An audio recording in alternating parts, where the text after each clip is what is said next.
It was a Tuesday afternoon in late spring, the kind of day where the sun feels warm on your skin, but there's still a cool breeze that makes everything perfect. 8-year-old Lily was doing what she loved most, riding her bright pink bicycle with the white basket on the front.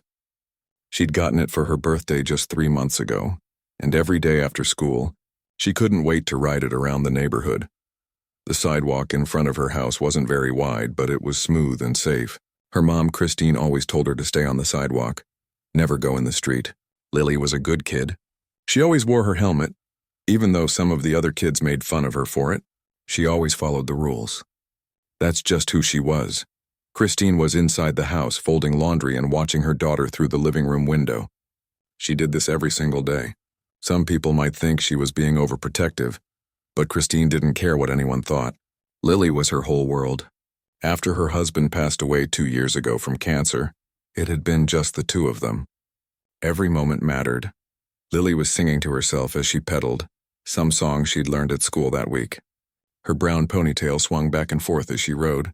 She waved at old Mr. Chen, who was watering his garden next door. He waved back with a big smile. This was their routine. This was their safe little world. But safety can shatter in a single second. Down the street, about 2 blocks away, a man was revving his motorcycle at a red light. The engine roared loud enough to rattle windows. He was in his mid-30s, wearing a black leather jacket despite the warm weather, and he was angry about something. Maybe he'd had a bad day at work. Maybe he was just an angry person. Whatever the reason, he was in a hurry, and traffic wasn't moving fast enough for him. When the light turned green, he shot forward like a rocket. Cars were moving too slowly in his lane, so he swerved. Not into the other lane where he should have gone, but onto the sidewalk. The sidewalk where people walked. The sidewalk where children played. The sidewalk where Lily was riding her bicycle. Christine saw it happen through the window. She saw the motorcycle jump the curb. She saw her daughter look up, confusion on her little face. She saw Lily try to turn her bike, try to get out of the way. But there wasn't enough time. There's never enough time when something like this happens. The impact was terrible. The motorcycle's handlebar caught Lily's left arm, and the force of it sent her flying off her bike like a rag doll. She landed hard on the concrete, her helmet cracking against the ground. The pink bicycle skidded away, one wheel still spinning. Christine was screaming before she even realized she was running. She burst through the front door so hard she nearly ripped it off its hinges. Her bare feet slapped against the concrete as she ran toward her daughter, and somewhere in the back of her mind, she could hear other sounds. Mr. Chen dropping his water hose, Mrs. Peterson from across the street yelling something, car brakes squealing, but the motorcycle didn't stop. The rider looked back for just a second, his face hidden behind a dark helmet visor, and then he gunned the engine. He swerved back into the street, weaving between cars, and disappeared around the corner. Just like that. He was gone. Lily was crying. Not the normal crying of a kid who scraped her knee. This was the kind of crying that comes from real pain. The kind that makes your stomach drop when you hear it. Her left arm was bent at an angle that arms shouldn't bend. Christine knew immediately it was broken, badly broken. "Baby, baby, I'm here," Christine kept saying, over and over like a prayer. She wanted to pick Lily up, hold her, make everything okay, but she was afraid to move her. What if something else was broken? What if she made it worse? Mr. Chen was there within seconds, his old knees somehow finding the strength to run. "I called 911, he said, his voice shaking. "They're coming. They're coming right now." Mrs. Peterson arrived next, her phone already in her hand. "I got the whole thing on my doorbell camera," she said, tears streaming down her face. "I got him. We'll find him." More neighbors came. They formed a circle around Lily, not crowding, but close enough to help if needed. Someone brought a blanket. Someone else brought water. This is what communities do when something terrible happens. They show up. The ambulance arrived within 6 minutes, but it felt like 6 hours. The paramedics were gentle and professional. They gave Lily something for the pain, carefully stabilized her arm, and loaded her onto a stretcher. Christine climbed into the ambulance with her daughter, holding her good hand, whispering that everything would be okay, even though she had no idea if that was true. At Tampa General Hospital, they rushed Lily straight to the emergency room. Doctors swarmed around her, asking questions, checking vitals, ordering x-rays. Christine stood in the corner, trying to stay out of the way but unable to take her eyes off her daughter. The x-rays told the story in black and white. Lily's arm was broken in 2 places, a compound fracture of the radius and a break in the ulna. She would need surgery. She would need pins and plates. She would need months of physical therapy, and even then, the doctors said, there might be permanent damage. She might never have full strength in that arm again. Christine felt like she couldn't breathe. She worked as a janitor at another hospital across town. She had insurance, but it was the bare minimum, the kind with high deductibles and lots of things that weren't covered. She did some quick math in her head, the ambulance, the emergency room, the surgery, the therapy, and felt sick. She was already working 2 jobs just to keep their small apartment and put food on the table. Where would she find money for this? But she pushed those thoughts away. Right now, her daughter needed her to be strong. The surgery was scheduled for the next morning. They admitted Lily overnight for observation. Christine stayed with her, sleeping in an uncomfortable chair next to the hospital bed, waking up every time Lily made a sound. Meanwhile, back at the house, the police had arrived. They interviewed Mr. Chen and Mrs. Peterson. They collected the doorbell camera footage. They took measurements of the skid marks on the sidewalk and photographed the cracked concrete where Lily had landed. They bagged the pieces of her broken helmet as evidence, but finding the rider wouldn't be easy. The license plate had been obscured, either on purpose or by dirt, they couldn't tell. The helmet hid his face. The motorcycle was a common model, black, nothing distinctive about it. It could be one of thousands in the Tampa area. Still, the police promised they would do everything they could. Hit-and-run cases involving children got priority. They would check traffic cameras, run down every lead, work around the clock if they had to. By that evening, the local news had picked up the story. A reporter stood in front of Christine and Lily's house explaining what had happened. A reckless motorcyclist struck an 8-year-old girl and fled the scene, she said into the camera. Police are asking anyone with information to come forward. They showed a photo of Lily from her school picture day, smiling with a gap where she'd lost her 2 front teeth.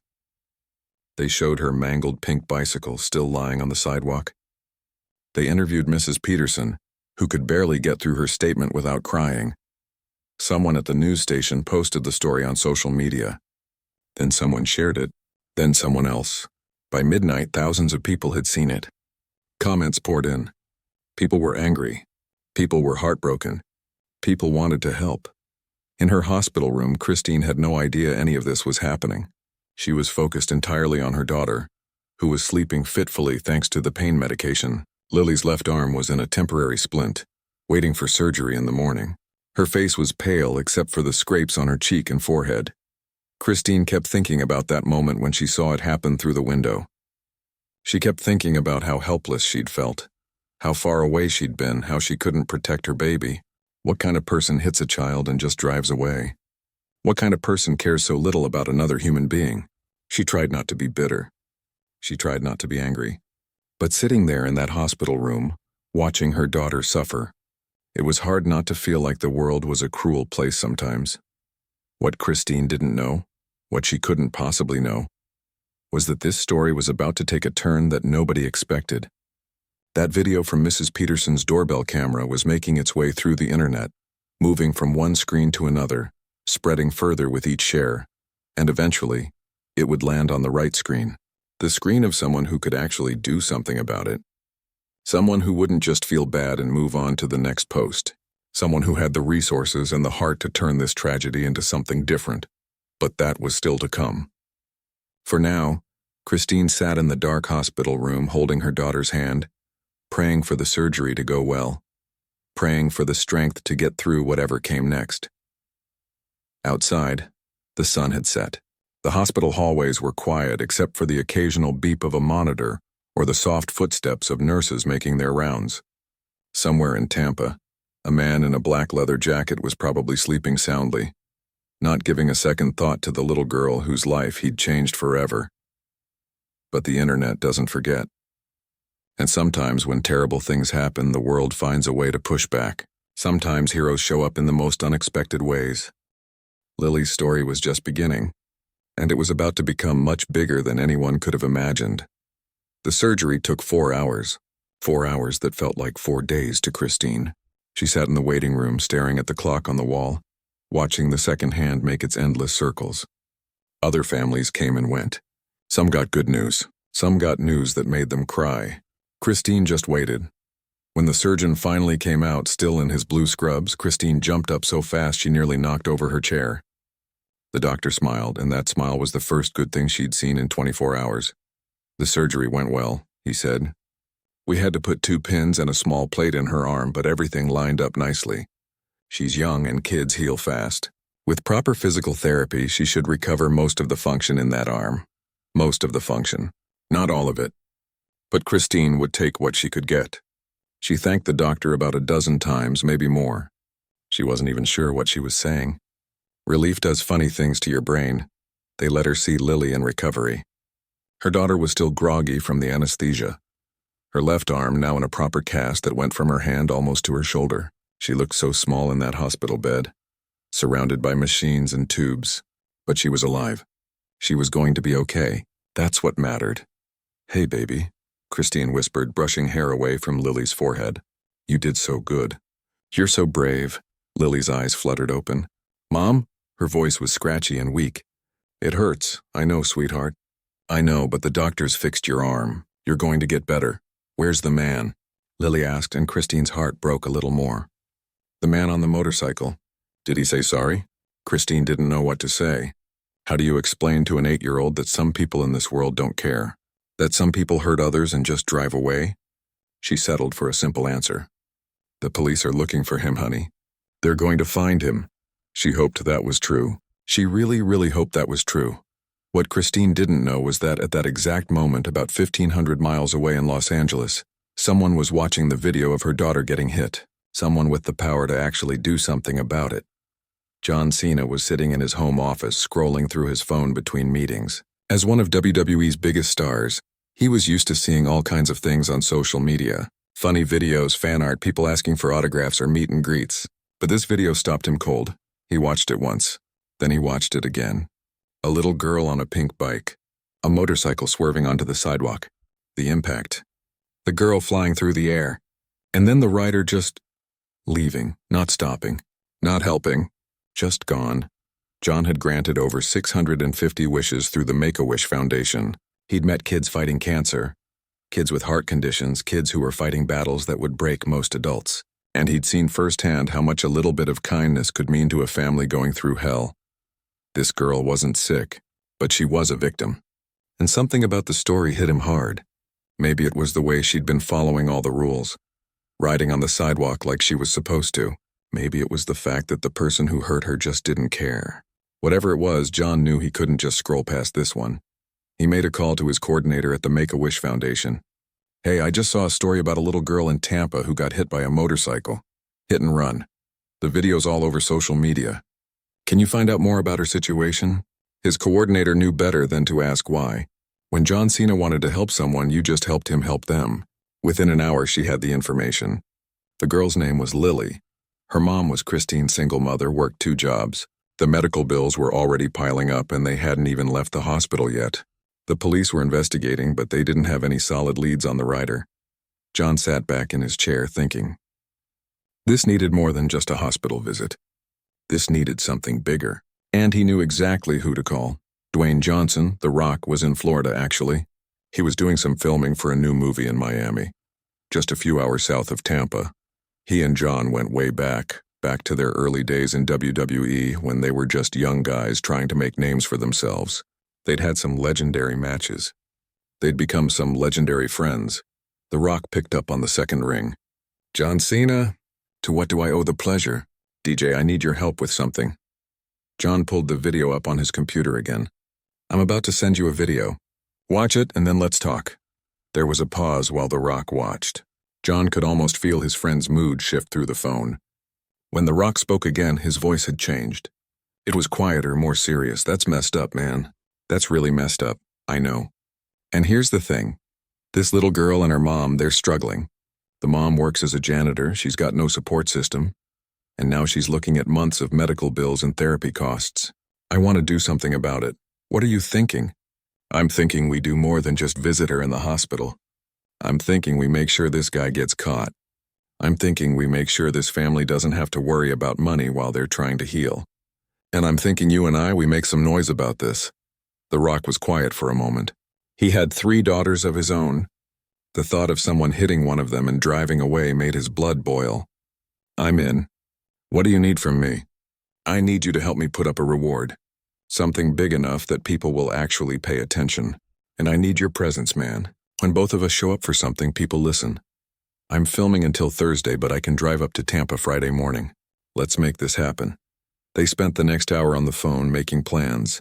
They called the Tampa Police Department and spoke directly to the detective handling the case. They offered a $50,000 reward for information leading to the arrest of the hit-and-run driver. The detective was shocked. That kind of money would definitely get people talking. They also called a lawyer they both knew in Tampa, a guy who did personal injury cases and had a reputation for actually caring about his clients, not just the paycheck. They explained the situation and asked if he'd be willing to take Christine's case pro bono, help her navigate the insurance companies and medical bills. The lawyer agreed immediately, but the biggest part of their plan was the visit itself. They wanted to surprise Lily, to show her that people cared, that she wasn't alone. They coordinated with the hospital, swore everyone to secrecy, and made arrangements for Friday afternoon. Meanwhile, back in Tampa, Christine was learning just how expensive medical care could be. The hospital's billing department had sent someone to talk to her about payment plans. The woman was nice enough, but the numbers she was showing Christine were terrifying. The surgery alone was over $40,000. Then there was the hospital stay, the medications, the follow-up appointments, and they hadn't even started talking about physical therapy yet. Christine did the math in her head. Even with her insurance covering some of it, she was looking at tens of thousands of dollars out of pocket. She'd have to pick up more shifts, maybe get a 3rd job. She'd figure it out somehow. She always did. Lily was set to be discharged on Friday morning. The doctors said she could recover at home as long as Christine brought her back for regular checkups. They gave her a huge stack of papers, prescriptions, therapy recommendations, wound care instructions, warning signs to watch for. It was overwhelming. Mrs. Peterson and Mr. Chen came to visit Thursday evening. They brought flowers and a teddy bear for Lily, and they brought something else too: hope. The police had gotten several tips thanks to the doorbell camera footage. They were following up on each one. It was only a matter of time before they found the guy.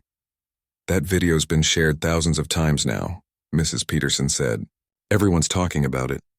People are angry. Someone knows who that man is." She didn't mention that 2 very famous people had seen the video too. She didn't know. Nobody knew yet. Friday morning came. Christine packed up Lily's things. The stuffed animals people had brought, the get-well cards from her classmates, the balloon bouquet from her teacher. A nurse came with a wheelchair, which Lily thought was kind of cool even though she could walk just fine. They were about to leave when one of the nurses stopped them in the hallway. "Actually, can you wait just a moment? There's some paperwork I need Christine to sign." Christine sighed. "More paperwork? Always more paperwork." She told Lily to wait in the wheelchair while she went back to the nurse's station. That's when it happened. That's when everything changed. 2 men walked around the corner and Lily's eyes went wide. She'd seen these faces on TV 100 times. She had posters of them on her bedroom wall. John Cena and The Rock were walking straight toward her, and she was pretty sure she was dreaming. "Are you Lily?" John Cena asked, kneeling down to her level. Lily couldn't speak. She just nodded, her mouth hanging open. The Rock knelt down too, that famous smile spreading across his face. "We heard you had a rough week, champ. We came to check on you." Christine came back around the corner and stopped dead in her tracks. She looked at the 2 men kneeling next to her daughter, and for a second she thought maybe she'd hit her head and this was all a concussion dream. But no, that was really John Cena. That was really The Rock. In her daughter's hospital. Is it really you?" Christine managed to say. "It's really us," John said, standing up to shake her hand. "And we're here because we saw what happened to your daughter. We're here because we want to help." What happened next felt like something out of a movie. They told Christine and Lily they wanted to take them back to Lily's room for a minute. Once inside, with the door closed, they explained everything. The reward money, the lawyer who was going to help with the bills, the pressure they were putting on the police department to make this case a priority. But the biggest surprise came when The Rock pulled an envelope out of his jacket pocket. "Christine, I'm a father. I can't imagine what you've been going through this week. The fear, the stress, the worry about your daughter and how you're going to pay for everything. So here's what we're going to do." He handed her the envelope. This should cover all of Lily's medical expenses, everything. The surgery, the therapy, the follow-ups, all of it. And there's extra in there too, because we know you're going to need to take time off work to take care of your daughter. We don't want you worrying about money right now. We want you focused on helping Lily heal. Christine opened the envelope with shaking hands. When she saw the check inside, she actually gasped. It was more money than she'd make in 2 years. Maybe 3. Her eyes filled with tears and she couldn't speak. We're also going to make sure the person who did this gets caught, John added. We're going to make enough noise about this case that they won't be able to hide. Someone out there knows who hit your daughter and drove away, and with the reward we're offering, they're going to talk. Lily, who had been quiet this whole time just staring at her heroes with huge eyes, finally found her voice. Why are you helping us? You don't even know us. The Rock smiled at her, a real smile, not the showman smile he used in the ring. Because you're a fighter, Lily. You got knocked down and you're going to get back up. That's what champions do. And sometimes champions help other champions. They stayed for 2 more hours. They took pictures with Lily. They signed autographs. They called other kids in the pediatric ward to come meet them too, because why not spread some joy around? They talked to Christine about her life, about Lily's interests, about what happened that day. They listened. Really listened. Before they left, John Cena did something that would later go viral on social media. He looked straight at the camera that the hospital's PR person was holding and spoke directly to the hit-and-run driver, to the person who hit this little girl and drove away. We're coming for you. The police are coming for you. Justice is coming for you. You made a choice to hurt a child and run. Now you have to live with that choice. We won't forget. Tampa won't forget. And we won't stop until you're held accountable. The Rock added his own message. There's $50,000 on your head now. Someone you know saw you that day. Someone you told. Someone knows. And that $50,000, that's going to make them talk. It's only a matter of time. The video would be everywhere by that evening. Every news station would pick it up. Social media would explode. The pressure would become unbearable. But right then, in that hospital room, it was just 2 superstars and a little girl who'd been through something terrible. The Rock gave Lily a custom championship belt with her name on it. John gave her his signature headband. And they both gave her something more valuable than any gift. They gave her hope. As they left the hospital, The Rock turned to John. This isn't over until that guy's in handcuffs. Agreed, John said. Let's make sure this story has the right ending. And with their fame, their resources, and their determination, they were about to do exactly that. The video hit the internet like a bomb going off. Within an hour of John Cena and The Rock leaving the hospital, every major news outlet had picked up the story. CNN, Fox News, ABC, NBC, they were all talking about it. 2 of the biggest names in entertainment had just put a $50,000 target on a hit-and-run driver's back, and the whole country was watching. But it wasn't just the news stations. Social media went absolutely crazy. The video of John and The Rock's message to the driver got shared hundreds of thousands of times. Then millions. People were using hashtags. They were posting the doorbell camera footage. They were talking about Lily, about Christine, about how this could have been anyone's daughter. Detective Raymond Hayes sat in his office at the Tampa Police Department, staring at his phone as notification after notification came through. He'd been a cop for 23 years, and he'd never seen public pressure like this on a case. His captain had already called him twice. The mayor's office had called. Even the governor's press secretary had reached out to ask about updates. The tips started coming in immediately. The department's phone lines were jammed. The email inbox was overflowing. Everyone suddenly had information about a guy they knew who rode a black motorcycle. Everyone had a neighbor or a coworker or a cousin who'd been acting weird lately. Most of the tips were garbage. People who didn't like their neighbor and saw an opportunity to cause trouble. People who genuinely wanted to help, but had seen a black motorcycle 3 weeks ago and figured it might be worth mentioning. One woman called to report her ex-husband, even though he didn't own a motorcycle and lived in Oregon. But buried in all that noise, there were a few tips that actually mattered. A mechanic from a shop on the south side of Tampa called in. He said a guy had come in Wednesday morning, the day after the accident, wanting some work done on a black Honda motorcycle. Nothing major, just some cosmetic stuff. But what caught the mechanic's attention was that the guy seemed really nervous. Jumpy. He kept asking how long the work would take, if the bike would look different after. The thing that stuck with me, the mechanic told Detective Hayes over the phone, was that he wanted me to replace the left handlebar and mirror. Said he'd hit a mailbox, but there wasn't any damage to the bike except those parts, and the handlebar had this little dent in it right at the end, almost like it had hit something small, or someone small. Detective Hayes felt his pulse quicken. Did you get a name? Yeah, he paid cash though. Said his name was Tony Briggs. I got his number because we needed to call him when the bike was ready. Within 20 minutes, they had Tony Briggs' address. Within 40 minutes, they had his whole life story laid out on a table. 34 years old, 3 previous traffic violations, 1 DUI from 2 years ago, suspended license that he'd gotten back just 6 months ago, worked construction but had been fired from his last 2 jobs for showing up late. No wife, no kids. Lived alone in a small apartment near the port. They pulled security footage from traffic cameras near the accident scene. Nothing useful from the moment of impact, but they traced routes that a motorcycle might have taken to leave the area. They found him on one camera 2 blocks away, still going way too fast. The timestamp matched. The bike matched. They checked the camera at the mechanic's shop. There was Tony Briggs dropping off his black Honda, wearing the same leather jacket from the doorbell camera footage.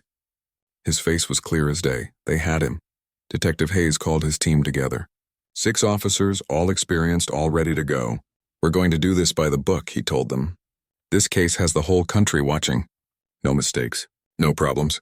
We go in, we make the arrest, and we do it clean. They showed up at Tony Briggs's apartment Friday evening just as the sun was setting. 3 patrol cars, lights off. They didn't want to spook him. Detective Hayes knocked on the door, his hand resting on his service weapon, though he didn't expect trouble. Guys like Briggs usually folded pretty quick when the cops showed up. The door opened. Tony Briggs stood there in sweatpants and a stained t-shirt holding a beer.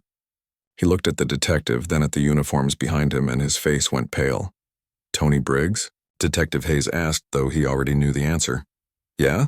Tony's voice cracked a little. We have a warrant for your arrest in connection with a hit-and-run incident that occurred Tuesday afternoon. You have the right to remain silent. Tony didn't run. He didn't fight. He just stood there as they cuffed him, his beer bottle dropping to the floor and spilling across the carpet. As they walked him to the patrol car, neighbors came out to watch. Someone was filming on their phone. By the time they got Tony to the station, that video was already online too. The interrogation lasted 3 hours. At first, Tony tried to play dumb. He didn't know what they were talking about. He hadn't been anywhere near that neighborhood. His bike was in the shop because he'd hit a mailbox just like he'd told the mechanic. But Detective Hayes had done this 1,000 times. He knew how to read people. He knew when someone was lying. And Tony Briggs was a terrible liar. We have you on camera, Tony, multiple cameras. We have the doorbell footage showing you hit that little girl. We have traffic cameras showing you fleeing the scene. We have footage of you at the mechanic's shop trying to get rid of evidence. And we have the handlebar from your bike, which we've already seized from the mechanic. You want to guess what we're going to find when we test that dent for DNA? Tony's shoulders slumped. He put his face in his hands. I didn't mean to hit her, he said quietly. I was just trying to get around traffic. I was late for work. I didn't even see her until the last second. But you saw her after you hit her, Detective Hayes said, his voice hard. You saw her on the ground. And you left her there. You left an 8-year-old child bleeding on the sidewalk and you just drove away. I panicked. I didn't know what to do. You could have stopped. You could have called 911. You could have done literally anything except leave a child suffering on the pavement. Detective Hayes leaned forward. Do you know that little girl's name? It's Lily. Do you know her arm was broken in 2 places? Do you know her mother is a single parent who works 2 jobs just to keep a roof over their heads? Do you know what you did to their lives? Tony was crying now. Not the kind of crying that makes you feel sorry for someone. The kind of crying that comes from knowing you messed up bad and there's no way out. I'm sorry. I'm so sorry. You can tell that to the judge, Detective Hayes said. The news of Tony Briggs's arrest spread just as fast as everything else in this case. John Cena tweeted about it. The Rock posted on Instagram. The hashtag that had been trending all week exploded again. Justice was coming just like they'd promised. But the legal system moves slow even when the whole world is watching. Tony was charged with leaving the scene of an accident with injuries, reckless driving, driving with a suspended license, and a few other violations. His bail was set at $100,000, which he couldn't afford. He'd be sitting in jail until the court date. That court date came 3 weeks later. The courthouse was packed. News crews lined the sidewalk outside. Inside, every seat in the gallery was taken, and right in the front row, sitting directly behind Christine and Lily, were John Cena and The Rock. They'd promised they wouldn't forget. They'd promised they'd see this through. And there they were, two of the busiest people in entertainment, taking time out of their schedules to sit in a Tampa courthouse because they'd made a promise to a little girl. When Tony Briggs was brought in, looking smaller somehow in his orange jumpsuit, he glanced at the gallery and his eyes went wide. He'd probably seen John Cena and The Rock on TV 1,000 times, but seeing them there in person staring at him with cold eyes must have been terrifying. The judge was a woman named Patricia Morrison, 58 years old with silver hair and a reputation for being tough but fair. She'd been on the bench for 15 years, and she didn't care who was in her courtroom or how famous they were. She cared about the law. Tony's public defender tried his best. He talked about how Tony had panicked, how he'd made a terrible mistake but he wasn't a bad person, how he'd never been in serious trouble before, how he was deeply remorseful. But the prosecutor, a sharp woman named Jennifer Walsh, wasn't having it. She showed the doorbell camera footage to the court. She showed photos of Lily's injuries. She brought up Tony's previous traffic violations, his DUI, his pattern of irresponsible behavior. This wasn't a split-second mistake, Jennifer said. This was a choice. Mr. Briggs chose to drive recklessly. He chose to swerve onto a sidewalk where children play. He chose to flee after hitting a child, and then he chose to try to cover it up. Every step of the way, he chose himself over a little girl who was fighting for her life. Then it was time for victim impact statements. Christine stood up, her hands shaking as she held a piece of paper with notes she'd written. But when she started talking, she didn't need the notes. "My daughter is 8 years old," she said, her voice steady despite the tears on her cheeks. "She loves reading and drawing and riding her bike. Or she used to love riding her bike. Now she's afraid to go outside. She has nightmares about motorcycles chasing her. She wakes up crying because her arm hurts. The doctors say she'll probably have limited strength in that arm for the rest of her life. She wanted to be a softball player. Now we don't know if she'll ever be able to throw a ball properly." She looked directly at Tony. "You didn't just break her arm that day. You broke her sense of safety. You broke her trust in the world. And you didn't even care enough to stop and make sure she was okay." Christine sat down and The Rock reached forward to squeeze her shoulder gently.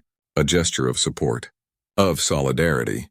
The judge took a recess to consider everything. When she came back 30 minutes later, her expression was grim. "Mr. Briggs," she said, looking down at Tony from her bench, "I've listened to your attorney's arguments. I've listened to your apology. But I've also looked at your record. I've looked at the evidence. And most importantly, I've listened to the victim's mother describe what you did to her daughter's life."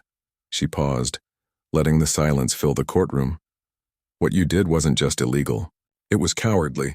You endangered a child, caused serious injury, and then fled to save yourself from consequences. The law exists to protect people like Lily from people like you, and I intend to use the full extent of that law." She sentenced Tony to 18 months in the county jail. After that, 5 years of probation, 300 hours of community service, specifically working with child safety programs. His driver's license would be permanently revoked, and he was ordered to pay restitution to Christine for Lily's medical expenses, though everyone in the room knew he'd probably never be able to pay even a fraction of what he owed. When the gavel came down, there was no cheering in the courtroom. Judge Morrison didn't allow that. But outside on the courthouse steps, people applauded. News crews rushed forward. John Cena and The Rock made brief statements to the press. "This is what accountability looks like," John said into the microphones. "You hurt someone, especially a child, you face the consequences. The system worked today," The Rock added. "This little girl and her mother showed incredible strength through all of this. They're the real champions in this story. Tony Briggs is going to have a lot of time to think about what he did. And hopefully this sends a message to everyone out there. You don't get to hurt people and just walk away." Later that evening, back at their small apartment, Christine and Lily watched the news coverage together. Lily was still in her cast, would be for another month at least. But she was smiling. Not because she was happy someone went to jail. She was too young to really understand what that meant. but because she felt safe again. Because people had stood up for her. Because the bad thing that happened didn't get to just be forgotten. "Mom," she said, curled up against Christine on the couch. "Did we really meet John Cena and The Rock?" Christine laughed, the first real laugh she'd had in weeks. "Yes, baby. We really did. And you know what? They're coming back to visit you next month. They want to see how your arm is healing." "Really? Really?" Lily thought about this for a moment. Then she said something that made Christine's heart swell. "When my arm gets better, I want to help other kids who got hurt. Like they helped me." And that, Christine thought, is how you turn something terrible into something good. That's how you teach your child that even when bad things happen, there are still good people in the world. People who care. People who show up. People who don't just scroll past when someone needs help. The story could have ended there with justice served and a little girl healing. But John Cena and The Rock had one more surprise up their sleeves. Something that would change Lily's life in ways nobody expected. That surprise was coming soon. The weeks after the trial felt like learning to breathe again. Lily started physical therapy 3 times a week at a clinic downtown. The therapist, a kind woman named Beth, who'd been doing this for 20 years, worked with Lily on strengthening exercises, range of motion, all the little movements that most people take for granted. At first, it was hard. Really hard. Lily would try to lift her arm and it wouldn't go where she wanted it to. She'd try to grip a ball and her fingers wouldn't squeeze tight enough. Some days she'd get so frustrated she'd cry. Some days Christine would cry right along with her, sitting in the waiting room, wishing she could take all that pain away. But kids are tougher than we give them credit for. Week by week, Lily got stronger. The exercises that seemed impossible in October were merely difficult by November. Her grip improved. Her range of motion increased. Beth would mark her progress on a chart, and Lily loved watching those numbers climb higher. Christine had been able to cut back to just one job, thanks to the money the Rock and John had provided. It meant she could take Lily to therapy herself, could be there for every appointment, every small victory. It meant she could actually be a mom again, not just someone running from one job to another, barely keeping their heads above water. She'd also started taking online classes.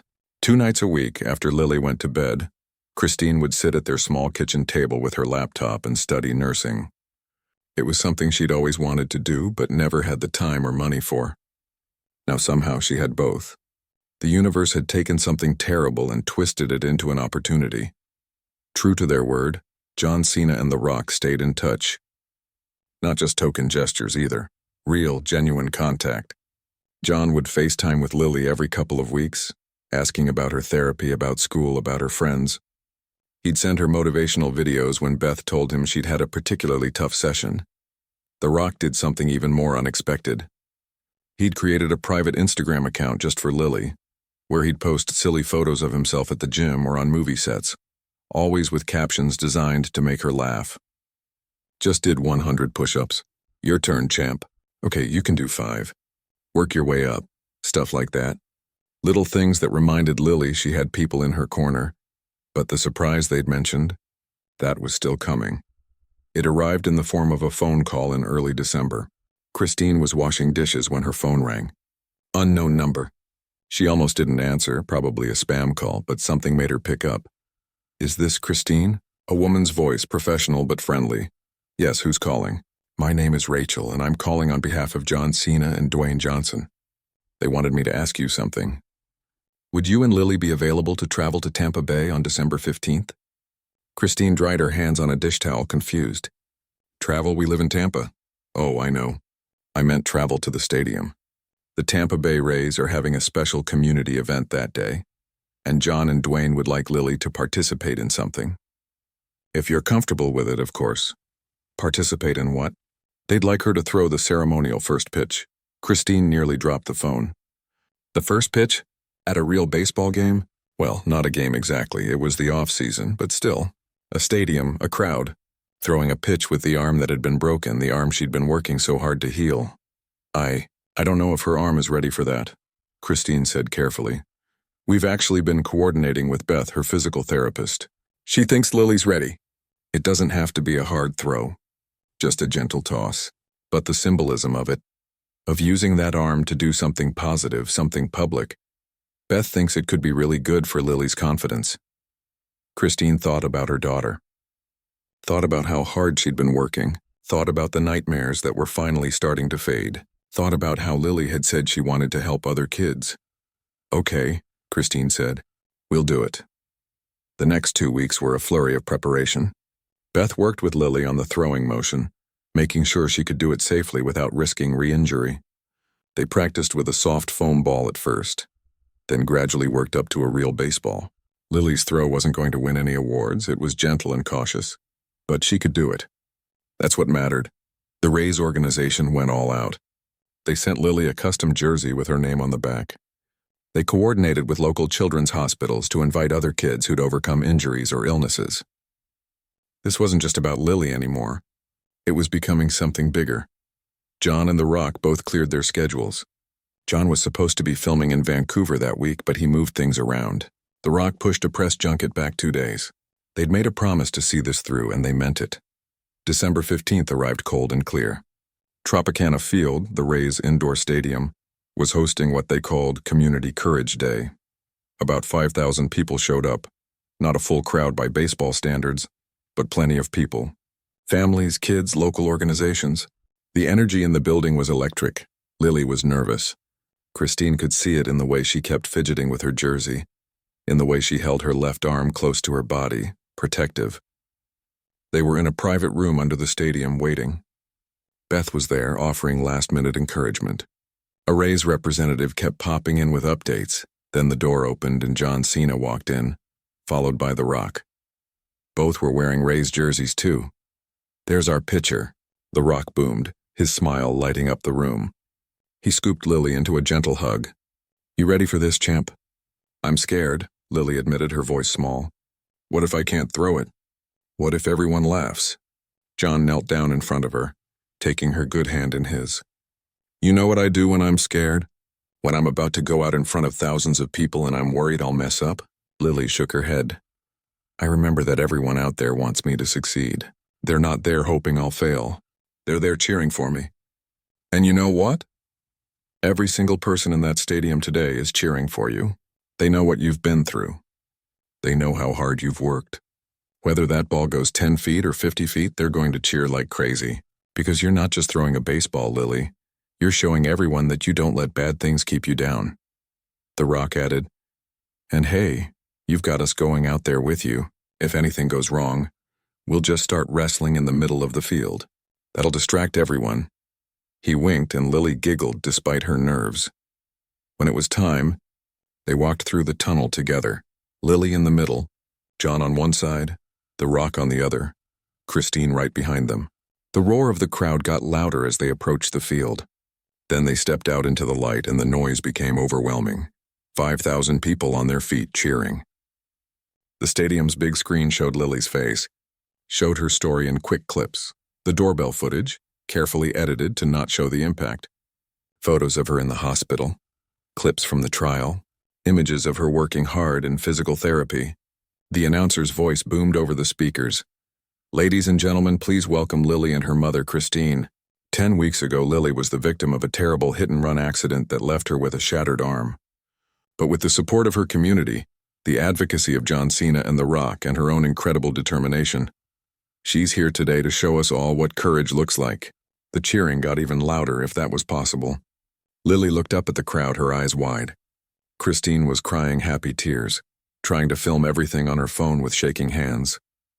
They walked to the mound, the place where professional pitchers stand. Someone handed Lily a baseball.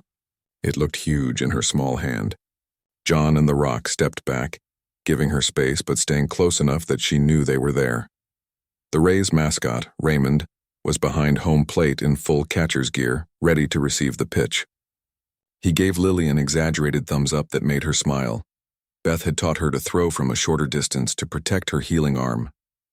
So they'd moved home plate closer, maybe 30 feet away instead of the regulation 60. Nobody cared about the distance. This wasn't about baseball. Lily looked at the ball in her hand, her left hand, the one that had been broken, the one that doctors said might never be strong again. She looked at the crowd. She looked at John and The Rock. She looked at her mom. Then she wound up just like Beth had taught her and threw. The ball sailed through the air in a gentle arc. It wasn't fast. It wasn't particularly straight. But it made it all the way to Raymond, who caught it with theatrical flair, falling backward dramatically like it had been the pitch of the century. The stadium absolutely erupted. People were on their feet, screaming, cheering, crying. The Rock scooped Lily up and put her on his shoulders. John was clapping so hard his hands probably hurt. Christine was full-on sobbing now, the good kind of sobbing that comes from overwhelming joy and relief. The big screen showed Lily on the Rock's shoulders, her face split into the biggest smile, her left arm raised in victory. That image would be on the front page of the Tampa Bay Times the next day. It would be shared millions of times online. But right then, in that moment, it was just a little girl who'd overcome something terrible, celebrating with 5,000 people who were genuinely happy for her. After the pitch, they didn't just leave. The Rock and John had arranged for Lily to meet the other kids who'd been invited. Children who'd survived cancer, kids who'd lost limbs in accidents, young people who'd faced challenges that would break most adults. Lily talked to them, these other fighters, and something shifted in her. She realized she wasn't alone. She realized her story could help other people feel less alone too. There was a reception afterward with food and games. The Rock challenged kids to arm wrestling contests and let them all win. John taught them some of his wrestling catchphrases. They signed autographs until their hands cramped. They took photos until the Rays photographer ran out of memory cards. But the most important moment came when the crowd had thinned, when it was just a few families left. A mother approached Christine, holding the hand of a boy who looked about Lily's age. His arm was in a cast, too. "My son was hit by a car last month," the mother said, her voice trembling. "He's been so depressed, so angry about his injury. But watching Lily today, seeing her throw that pitch, he asked me if he could start trying harder in his therapy. Because if Lily could do it, maybe he could too." The boy looked at Lily shyly. "You were really brave," he said. Lily looked at her mother, then at John and the Rock, then back at the boy.